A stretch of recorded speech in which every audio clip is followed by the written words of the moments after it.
Unang bahagi ng kwento part 1, iniwan ng asawa, ngunit hindi ng tadhana 15 taon na mag-asawa sina Elena at Marco.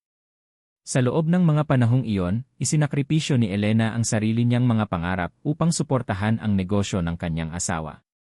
Siya ang unang gumigising, huling natutulog, at walang sawang nag-aalaga sa kanilang tahanan. Buong akala niya ay habang buhay silang magsasama. Ngunit isang araw, umuwi si Marco na may kasamang ibang babae. Siya na ang mahal ko. Pirmahan mo na ang divorce papers. Parang gumuho ang mundo ni Elena. Hindi siya nakipagtalo. Tahimik niyang pinirmahan ang mga papeles habang pinipigilan ang pag-agos ng kanyang mga luha.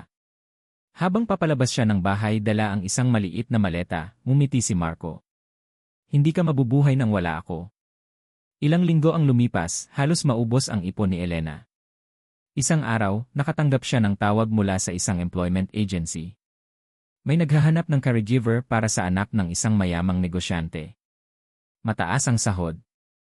Tinanggap niya agad ang trabaho. Pagdating niya sa napakalaking mansyon, sinalubong siya ng mga bodyguard.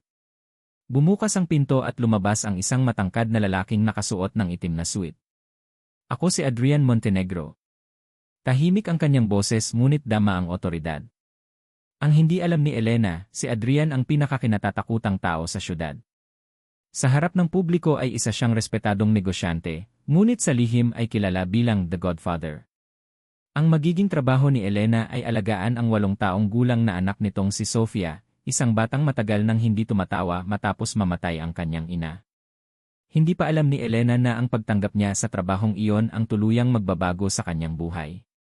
May kasunod, comment part 2. Ang pagmamahal ng Godfather ang dating tahimik na si Sofia ay nagsimulang ngumiti, tumawa, at makipaglaro muli. Hindi iyon napansin ng iba, ngunit napansin ni Adrian ang bawat maliit na pagbabago. Sa unang pagkakataon matapos ang maraming taon, nakita niyang muli ang liwanag sa mga mata ng kanyang anak. Unti-unti ring napansin ni Adrian ang kabutihan ni Elena. Hindi ito nasilaw sa kanyang kayamanan o natakot sa kanyang malamig na personalidad. Tinrato siya nito bilang isang simpleng ama na nag-aalala para sa anak. Doon nagsimulang matunaw ang pusong matagal nang isinara ni Adrian. Samantala, tuluyang bumagsak ang negosyo ni Marco. Iniwan din siya ng babaeng ipinagpalit niya kay Elena nang maubos ang kanyang pera. Nang mabalitaan niyang si Elena ay naninirahan na sa mansyon ng kilalang negosyanteng si Adrian Montenegro, agad niya itong pinuntahan. Elena, patawarin mo ako. Balik ka na. Bago pa makasagot, huminto sa harap nila ang isang itim na sasakyan. Bumaba si Adrian kasama ang kanyang mga bodyguard. Tahimik siyang lumapit, hinawakan ang kamay ni Elena, saka tumingin kay Marco.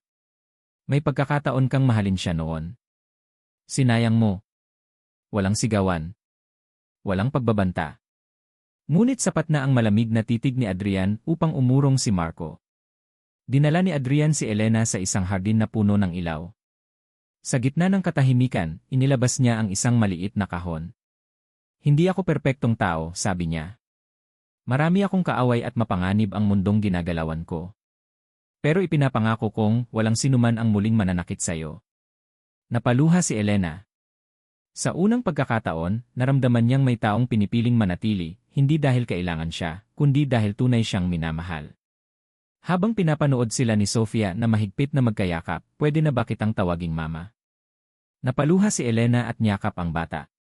Doon niya napagtanto na minsan, ang pagtatapos ng isang masakit na kabanata ang simula ng pamilyang matagal mo nang ipinagdarasal. End.